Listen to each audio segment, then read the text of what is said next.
Match কিন্তু প্রায় ২ যুগ ধরে খেলছে, এটা সত্য কথা।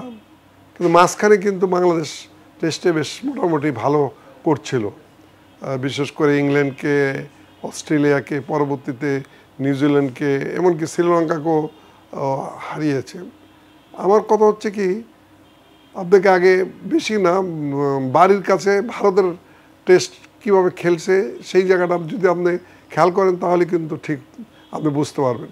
ভারত যখন টেস্ট শুরু করে তখন কিন্তু তাদের নিজেদের মাঠে স্পিনিং উইকেট করত এবং এই বিশাংসন বেদি, প্রসন্ন, চন্দ্রশেখর, ভেঙ্কটরাঘবনের মতন বোলাররা তখন খেলতো ভারতীয় দলে। তখন কিন্তু ভারতের কোনো পেস বা ফাস্ট বোলার ছিল না।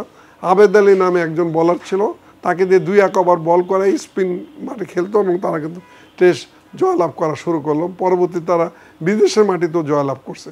সেখানে কিন্তু এত আলোচনা হতো না যে স্পিনিং উইকেট বা ঘরের মাঠে বাংলাদেশ জিতে, ভারত জিতে, এগুলা কিন্তু এত আলোচনা হতো না। বাংলাদেশ যখন এইরকম জয় শুরু করলো তখন আমাদের এখানে কেউ বলা শুরু করলো যে স্পিনিং উইকেট, হ্যাঁ ঘরের মাঠে বাংলাদেশ ভালো খেলে। কিন্তু ঘরের মাঠে আমার প্রশ্ন হচ্ছে, ঘরের মাঠে বাংলাদেশে 2 দিনও টেস্ট শেষ হয়ে গেছে, 3 দিনও টেস্ট শেষ হয়ে গেছে কোনো এক সময় যখন টেস্ট শুরু করেছিল। কিন্তু বাংলাদেশ পরবর্তী থেকে ভালো খেলা শুরু করে এবং আপনারা দেখবেন যে বিদেশেও ভালো খেলছে বাংলাদেশ। অনেক টেস্ট বিদেশে ড্র করছে, জয়লাভ করছে।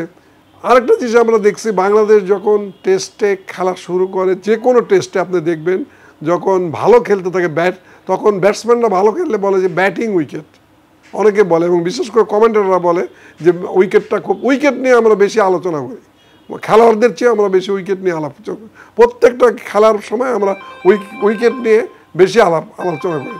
ফলে কিন্তু ব্যাটসম্যানদের ফোকাস কিন্তু বা বোলারদের ফোকাসও কিন্তু উইকেটের উপর চলে যায়, তার নিজের খেলাটা সে বের করতে পারে না। এবং বলার যদি ভালো করে তখন বলা হয় যে স্পিনিং উইকেট বা ফাস্ট উইকেট বলে বলারকে যে সম্মানটা দেওয়া উচিত তার চেয়ে বেশি উইকেটকে সম্মান দেওয়া হয়। ফলে আমরা সেই জিনিস, যেমন একটা উদাহরণ দিই, খুলনায় যখন পাকিস্তানের সাথে খেলা হয়েছিল, তামিম ইকবাল এবং ইমরুল কায়েস খুব ভালো ব্যাটিং করছিল। অনেকে এটাকে খুলনার উইকেটটাকে বলছিল প্লাস্টিকের উইকেট, মানে তামিম ইকবাল এবং ইমরুল কায়েস যে ভালো খেলছে সেটার প্রতি আগ্রহ কম। তো এখন ব্যাপার হচ্ছে কি, ভালো খেললেই উইকেট, ব্যাটিং উইকেট ভালো খেললে উইকেট, বোলিং উইকেট, তাহলে তো আপনি প্লেয়ার খেলোয়াড়কে আপনি সে সম্মানটা দিলেন না। এই জিনিসগুলো আমাদেরকে খেয়াল করতে হবে। টেস্ট ম্যাচে আমাদেরকে ঘরের মাঠে ভালো খেলতে হবে। আমাদের এখন উচিত যে ঘরোয়া ক্রিকেটের উইকেটগুলা ফাস্ট উইকেট, পেস বান্ধব উইকেট, 2 রকম উইকেট থাকতে হবে। আপনাকে